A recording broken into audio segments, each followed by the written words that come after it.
Sometimes it's really funny how the universe can work. Occasionally you get to actually see some bad stuff happen to bad people, and you can't help but sit back and laugh.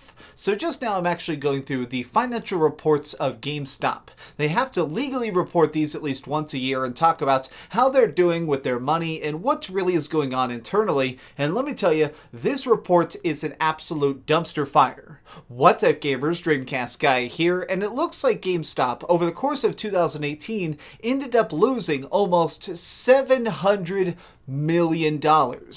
They lost that much. It means that they recorded absolutely no profit in any one of the quarters. But what's causing this? I actually think it comes down to the fact that people are just not buying stuff from them in the way they once were. Now, this is sort of shocking when you think about it. It's because GameStop is almost ubiquitous. Everybody shops there, even if they don't want to. It looks like if you just visit a GameStop, people are constantly walking in and walking out. But looking at the reports themselves, it seems as if the most substantial thing here is clearly, even though people are still visiting GameStops, they're not walking out with games, or they're walking out with less games. So throughout this report, something that kind of impressed me the most is it looks like GameStop has accidentally screwed themselves. Almost everything across the board has decreased. New game sales, new hardware, which includes stuff like consoles and controllers, stuff like used games is plummeting, and it looks like even digital games are dropping. Everything they sell with gaming in it is actually going down, and the only thing that's going up, and I'm not joking about this, is toys, clothing, and accessories. Yes, that's right. You know how every single GameStop is full of all that swag constantly blocking your path and basically the stuff that employees heckle you to purchase?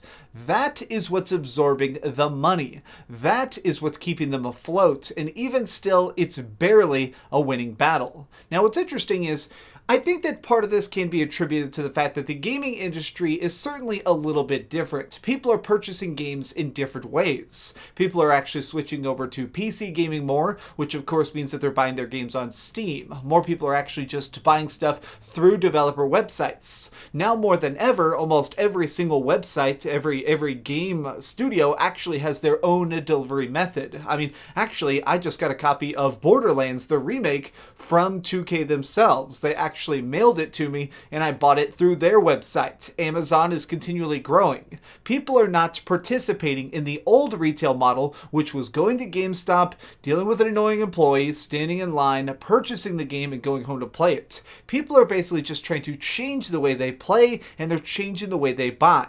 But beyond this, I think that there's a very clear problem with the fact that GameStop is not using the money they are getting wisely. Just kind of glancing at this report as a whole, it seems like they're constantly trying to reinvest themselves into systems that are not making cash. I mean, as of last year, one of the biggest things that was actually costing them money was the fact that they owned a cell phone company that was not making them any freaking profit. And stuff like this just keeps happening. GameStop's old CEO actually just randomly quit, and people were wondering why. My personal theory is that everything they tried to invest in just kept losing cash. Now, in order to be a business, you're going to have bad years. You're going to have times where things are up. You're going to have times where things are way, way down. I actually ran a bookstore for a while, and let me tell you, not everything was in the green. Yeah, we'd have some great Christmases, and sometimes the people trying to buy textbooks would make us $1 million, but other times we would be absolutely screwed for 2 or 3 months when not a lot of people were just purchasing physical media.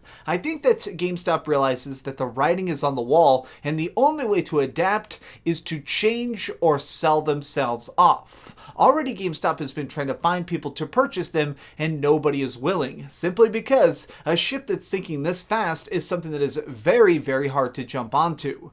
GameStop is very much trying their best to survive, and I think that they're actually kind of admirable for even lasting this long, but this is up. There is no way they're going to be around by this time in 2020. I mean, The biggest deal now is reporting a financial loss this substantial is going to cause people to flee the wreckage. I mean, right now, the only reason they are around is that so many billionaires are feeding their money into the business. They're letting them experiment and make mistakes with other people's money. Now that they're backing out, and now that the stock market is absolutely tanking, I mean, GameStop stock is totally freaking screwed, you can basically guarantee that this company is donezo. The real question, I guess, is will they be dead in 1 month, 5 months, or a year? I mean, I could actually see them completely going bankrupt in the next 30 days. Simply because if you are just this much in the red, it's hard to even keep going for another 30 days.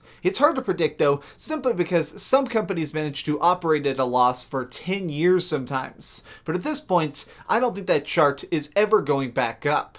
What are your thoughts, though? I just want to do a little talk on this because I do find it fascinating that GameStop even manages to perpetuate itself this long. They've managed to absorb so many other companies, and now they're floundering themselves after making all these big buys. Let me know your thoughts in the comments down below, and if you hate GameStop, well, you can just feel free to give this video a like, share it with your friends, and subscribe if you haven't already. But do me the biggest favor of all and keep dreaming. Hey, thanks so much for watching my, I did 2 other videos today just randomly, and they were super fun. I talked about should we boycott digital games, and I did a big video on Anthem, and both those are getting great views. You guys seem to be loving it, so thanks so much for supporting my work. You guys rock. Peace.